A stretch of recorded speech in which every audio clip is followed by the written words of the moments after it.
कक्षा 12 के विषय हिंदी में हिंदी साहित्य का इतिहास हमें चर्चा करनी है और ये हिंदी साहित्य के इतिहास का प्रथम भाग है। हम लोग हिंदी साहित्य के काल विभाजन पर सर्वप्रथम चर्चा करेंगे। उसमें आचार्य रामचंद्र शुक्ल के इतिहास को प्रामाणिक माना जाता है। इतिहासकारों के बीच काल विभाजन पे कुछ न कुछ मतभेद है, लेकिन ये आचार्य शुक्ल जी का काल विभाजन है। समीक्षक आलोचक इसको स्वीकारते हैं। आचार्य शुक्ल जी के द्वारा इसको 4 भागों में बांटा गया हिंदी साहित्य के इतिहास को। सर्वप्रथम आदिकाल, दूसरा भक्तिकाल, तीसरा रीतिकाल और चौथा आधुनिक काल। उसमें आदिकाल का जो समय आचार्य शुक्ल ने रखा है वो संवत 1050 से संवत 1375 उन्होंने रखा है आदिकाल का समय। संवत को सन में हम जब परिवर्तित करते हैं तो उसमें 57 वर्ष इसमें से माइनस कर देंगे।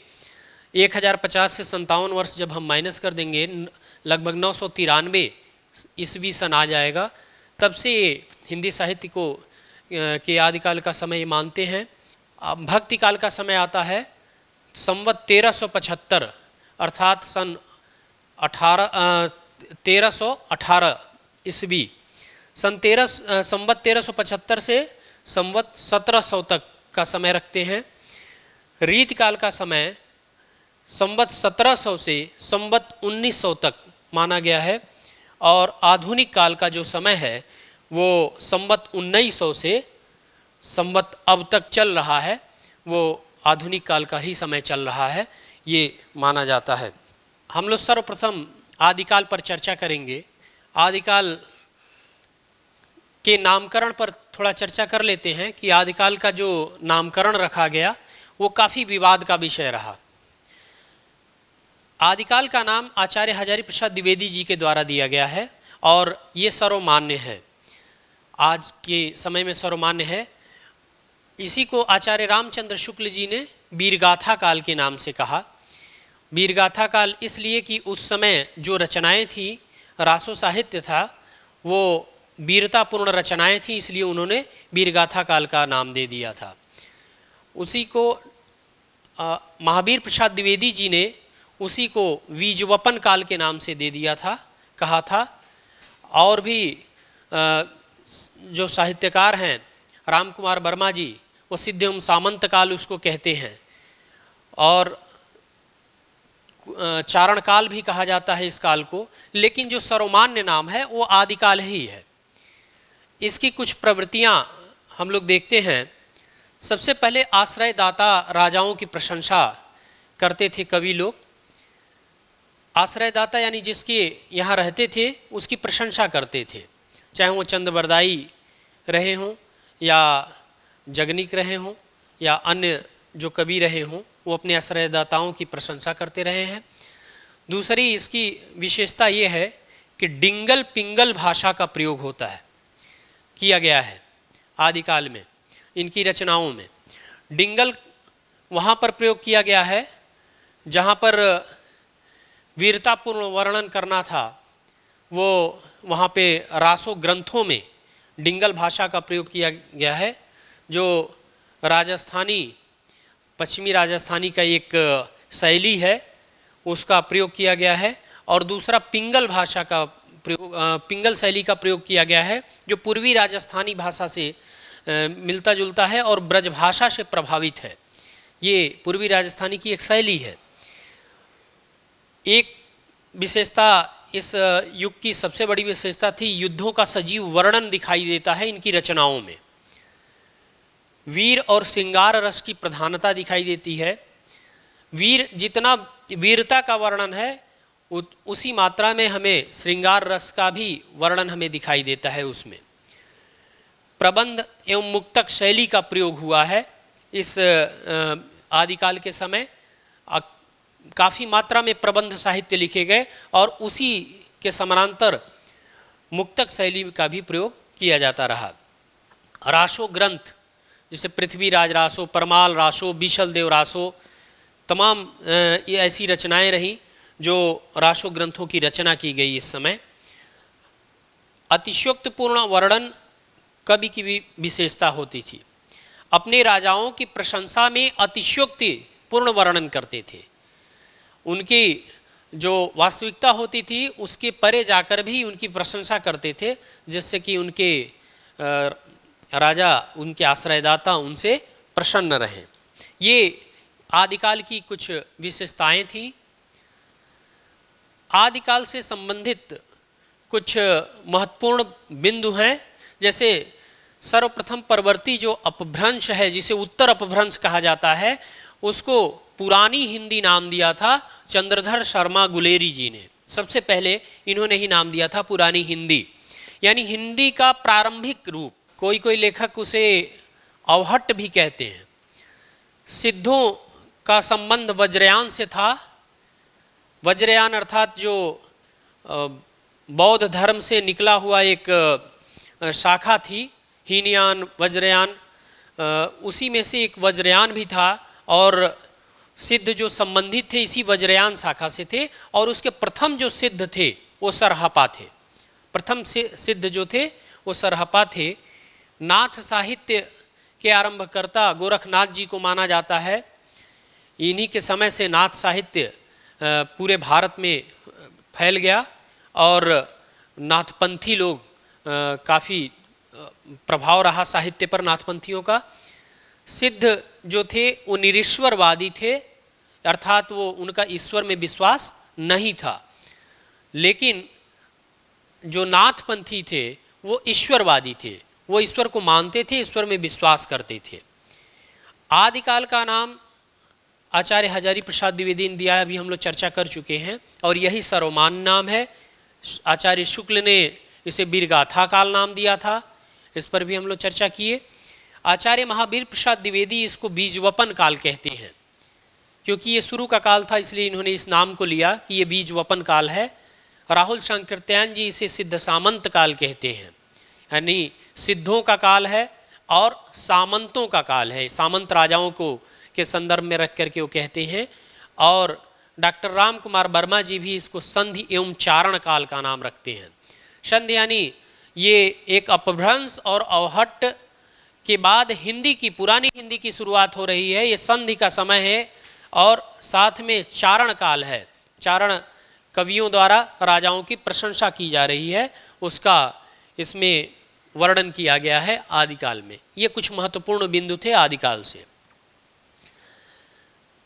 कुछ महत्वपूर्ण रचनाएं हैं आदिकाल की और रचनाकार है जो हमें ध्यान में रखनी है, ये बहुत ही महत्वपूर्ण है।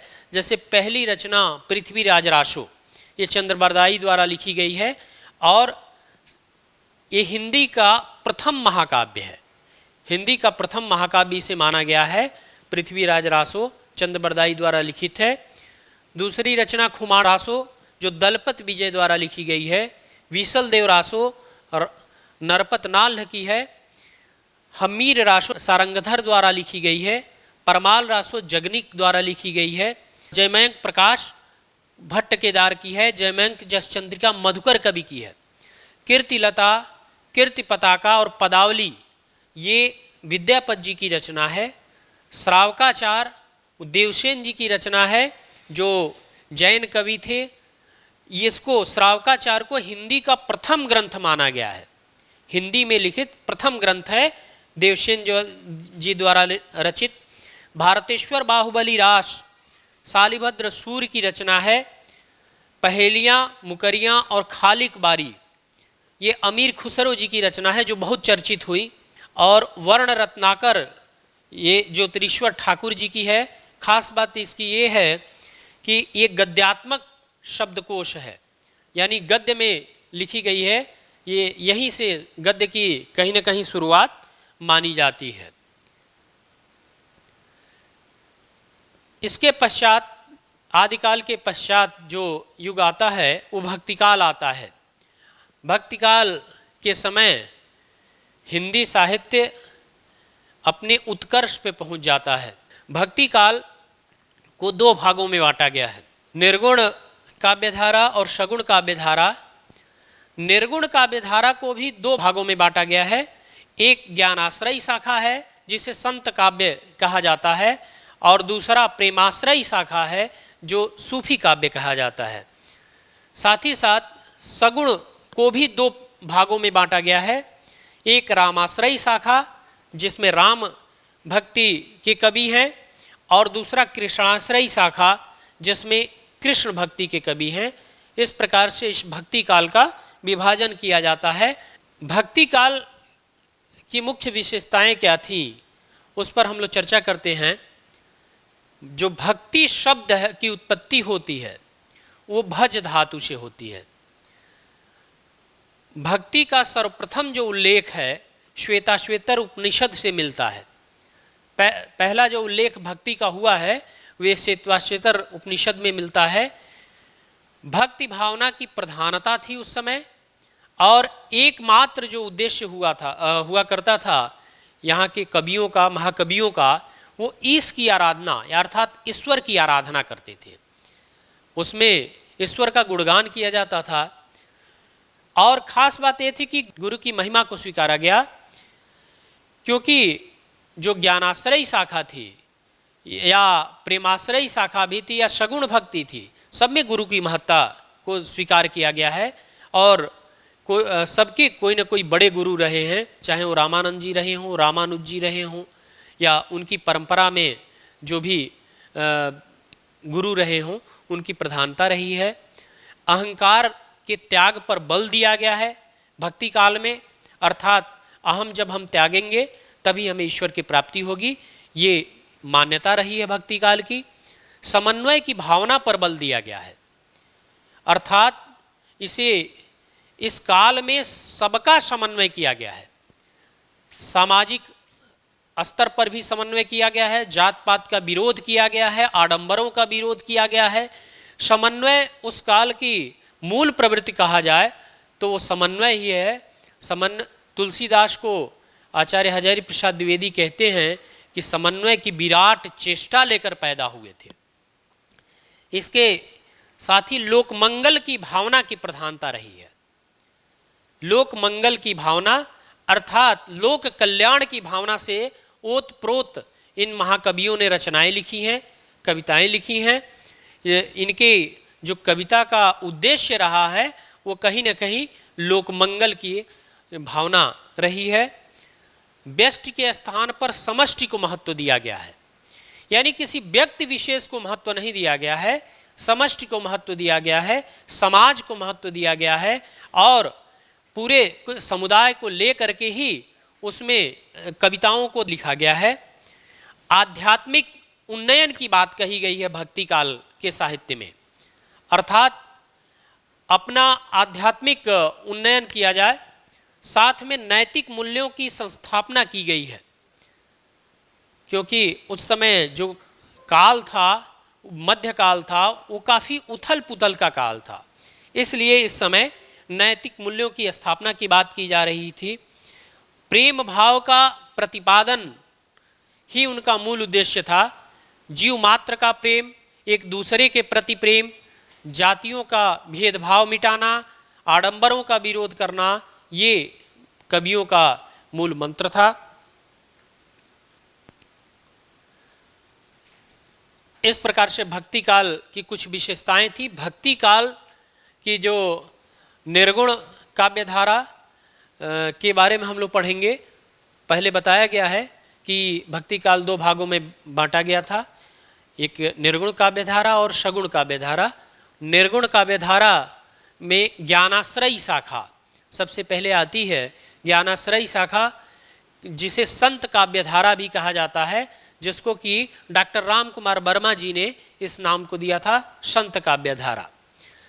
ज्ञानाश्रयी शाखा में ज्ञान की महत्ता दी गई है, इसीलिए इसका नाम ज्ञानाश्रयी शाखा रखा गया है। इसकी कुछ विशेषताएं ये हैं कि निराकार ब्रह्म की साधना की जाती है। यहाँ पर निराकार ब्रह्म अर्थात वो किसी आकार की पूजा नहीं होती, वो अपने मन से पूजा होती है। निराकार जो हर जगह ईश्वर है उसकी पूजा की जाती है।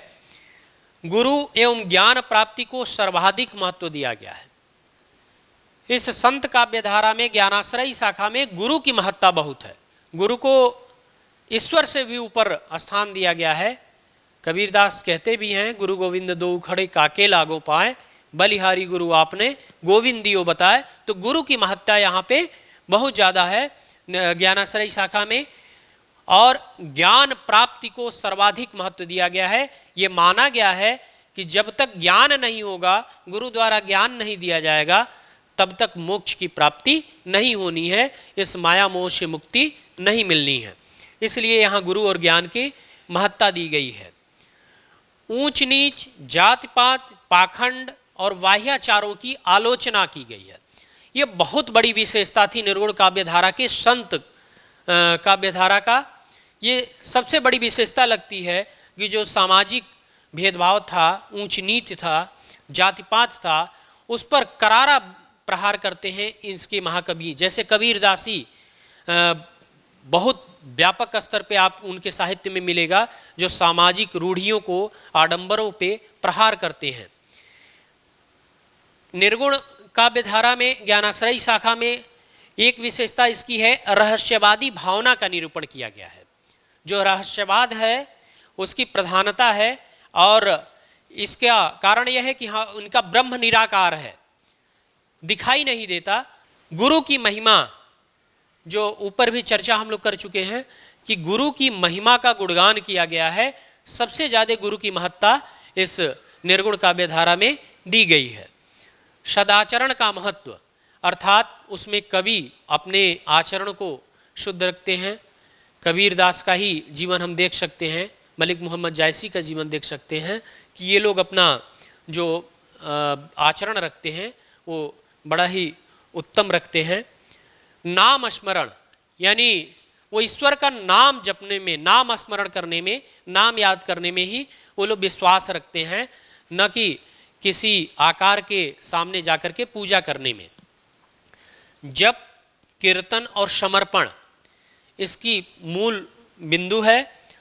जप माला जप की बात होती है, कीर्तन की बात होती है, समर्पण भाव, ईश्वर के प्रति समर्पण भाव। और समर्पण किस कदर, जो दीनता से परिपूर्ण हो, दैन्य भाव से परिपूर्ण हो, वो इस साहित्य की प्रमुख विशेषता रही है। इसमें इस काव्य धारा के जो प्रतिनिधि कवि हैं वो कबीरदास हैं, जो इसका प्रतिनिधित्व करते हैं, और ये रामानंद जी के शिष्य हैं, जो भक्ति को दक्षिण से उत्तर में लाए थे। उसके अन्य कवि हैं रैदास जी, इस धारा के, संत काव्य धारा के रैदास जी हैं, नानक देव हैं, दादू दयाल हैं, मलूक दास हैं, सुंदर दास हैं, रज्जब हैं। ये सभी संत काव्य धारा के उत्कृष्ट कवि रहे हैं, सर्वोत्कृष्ट कवि रहे हैं उस काल के। ज्ञानाश्रय शाखा के पश्चात निर्गुण काव्य धारा की एक उपधारा प्रेमाश्रय शाखा है। यहाँ पर ईश्वर प्राप्ति प्रेम के माध्यम से बताया गया है, इसीलिए इसका नाम, इस काल का नाम प्रेमाश्रय शाखा रखा गया है। इसकी मूल विशेषता है प्रेम द्वारा ईश्वर की प्राप्ति में विश्वास कहा गया है, अर्थात ईश्वर के प्रति इस कदर प्रेम हो कि ईश्वर मिल जाए। ये पद्मावत में हम देखते हैं कि पद्मावती को पाने के लिए किस कदर रतनसेन प्रयास करते हैं, 7 समुंदर पार करते हैं, तब जाकर के उनको पद्मावती की प्राप्ति होती है। ईश्वर के रूप में पद्मावती को दिखाया गया है उसमें। तो प्रेम के द्वारा ईश्वर की यहाँ प्राप्ति की बात होती है। ये सूफी जिसे फ़कीर कहा जाता था, ये इश्क मजाजी यानी लौकिक प्रेम से इश्क हकीकी अलौकिक प्रेम तक पहुँचने में विश्वास करते थे। यानी लौकिक प्रेम के माध्यम से वो ईश्वरीय प्रेम तक पहुँचते थे। ये सूफी काव्य की मूल विशेषता थी। प्रेमाश्रयी काव्यों में लोक कथाओं, इतिहास तथा कल्पना का मिश्रण है। हम देखेंगे कि जो प्राचीन काल की लोक कथाएँ हैं, जो उनकी छोटी छोटी कहानियाँ हैं, जो काफ़ी चर्चित रही हैं, चाहे वो नल दमयंती रहा हो या अन्य कथाएँ रही हों, इतिहास से इन्होंने कथानक उठाए हैं, यहाँ से कुछ अपनी कल्पनाओं को इसमें पिरोया है इन लोगों ने। तो ये इनकी जो कथानक है वो लोक कथा से लिया गया है, इतिहास से लिया गया है और अपनी कल्पनाओं के द्वारा लिया गया है। इनकी रचना शैली फारसी मसनवी शैली पद्धति पर आधारित है। ये सर्गबद्ध नहीं हुआ करती थी। रहस्यवाद की भावना यहाँ भी मिलती है, चूँकि इनका भी ईश्वर निर्गुण हुआ करता है, ब्रह्म इनका निर्गुण हुआ करता है, वो दिखाई नहीं देता, तो यहाँ भी रहस्यवादी भावना हमें दिखाई देती है। यहीं पे हिंदू संस्कृत का चित्रण, जितने सूफी काव्य हैं सब में हिंदू संस्कृति का चित्रण हमें दिखाई देता है। उसका एक कारण ये भी है कि जो ये कथानक लेते हैं वो कहीं न कहीं हिंदू माइथोलॉजी से ही वो लेते हैं। अवधी भाषा की प्रधानता रही है, अर्थात जितने सूफी काव्य लिखे गए वो अवधी भाषा में ही लिखे गए। सारे लगभग अवधी भाषा के सारे काव्य हैं, महाकाव्य हैं। और इस काव्य धारा के प्रतिनिधि कवि मलिक मोहम्मद जायसी जी हैं, अन्य कवि मुल्ला दाऊद जी हैं, जिनको प्रथम सूफी कवि माना जाता है, और इनकी रचना चंदायन है। और कुतुबन की मृगावती है, मंझन की मधुमालती है, उस्मान की चित्रावली, ये कुछ महत्वपूर्ण सूफी काव्य रहे हैं और ये इनके रचनाकार रहे हैं। निर्गुण काव्यधारा के पश्चात हम लोग आते हैं सगुण काव्यधारा पे, कि निर्गुण में हमने प्रेमाश्रयी और ज्ञानाश्रयी दोनों शाखाओं का अध्ययन किया। तत्पश्चात हम आते हैं सगुण काव्यधारा पे। सगुण काव्यधारा में भी हमने बताया था कि ये दो भागों में बटा हुआ है, रामाश्रयी शाखा और कृष्णाश्रयी शाखा। रामाश्रयी शाखा की जो प्रमुख विशेषता है वो मर्यादा पुरुषोत्तम श्री राम के चरित्र प्रमुख विषय रहा है। रामचंद्र जी के चरित्र का वर्णन किया गया है, उनकी मर्यादा का वर्णन किया गया है, और राम की लोक नायक के रूप में उपासना की गई है। अर्थात लोक में व्याप्त हैं, वो मानव के रूप में हमें दिखाई देते हैं, इसीलिए वो पुरुषोत्तम कहे गए हैं, और उन्हीं की लोकनायक के रूप में ही उनको दिखाया गया है।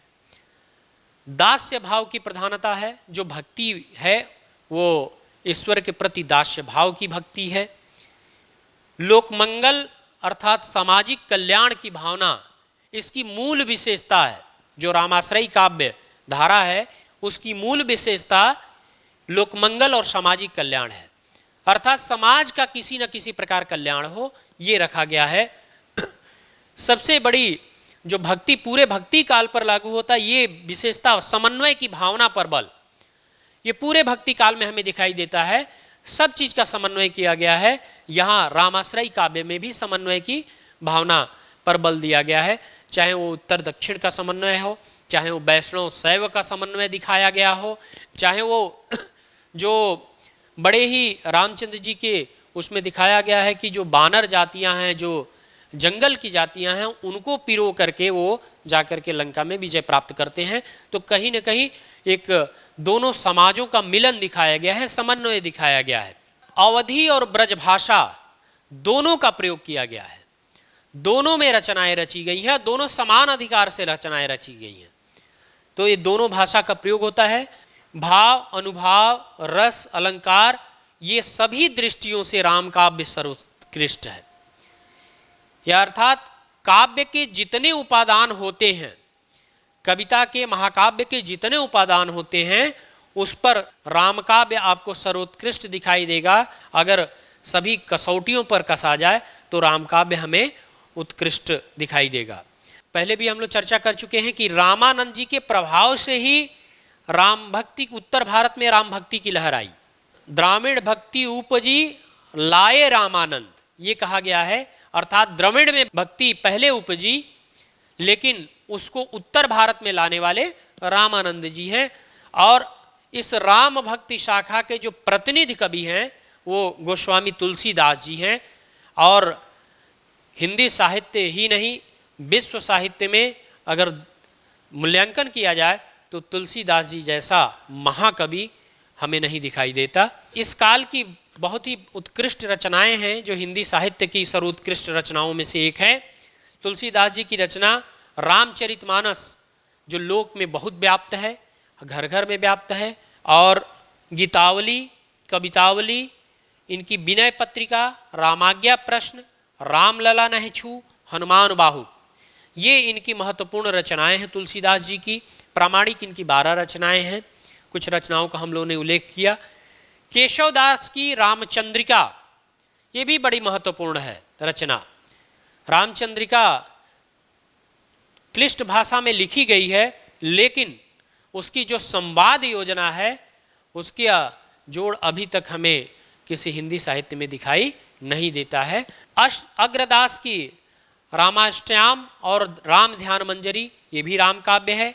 नाभादास का भक्तमाल अष्टयाम, भक्तमाल बहुत ही चर्चित रचना रही है। सगुण काव्यधारा की जो कृष्ण भक्ति शाखा है उस पर हम लोग चर्चा करेंगे, जो कृष्णाश्रयी शाखा के नाम से जानी जाती है।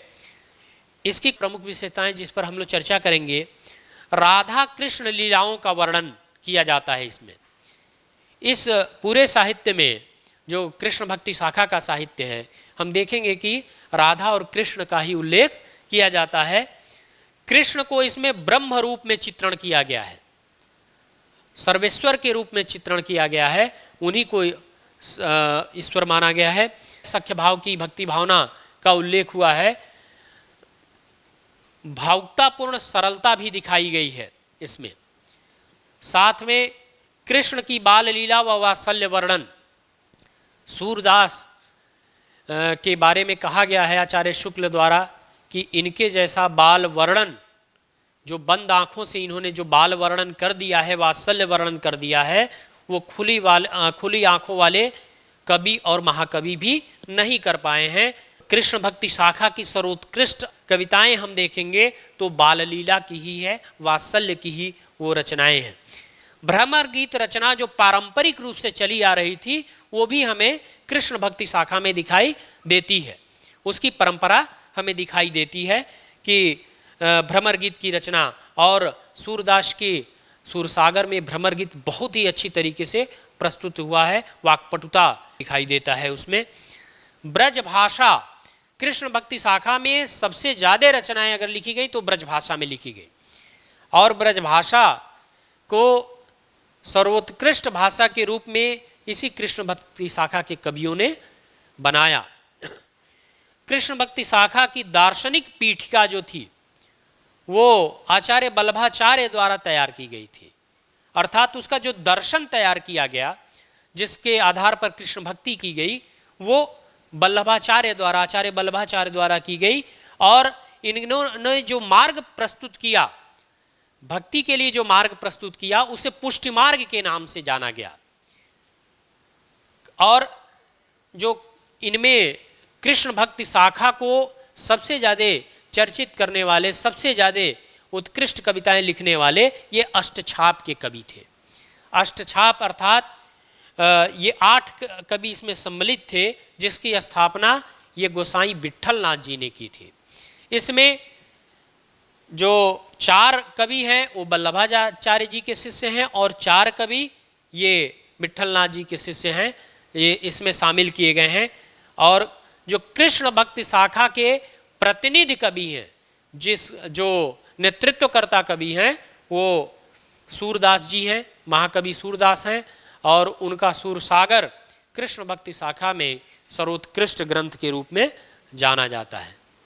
इस प्रकार से हम लोग हिंदी साहित्य के इतिहास का पहला भाग हम लोग आज यहीं समाप्त करते हैं। बहुत बहुत धन्यवाद।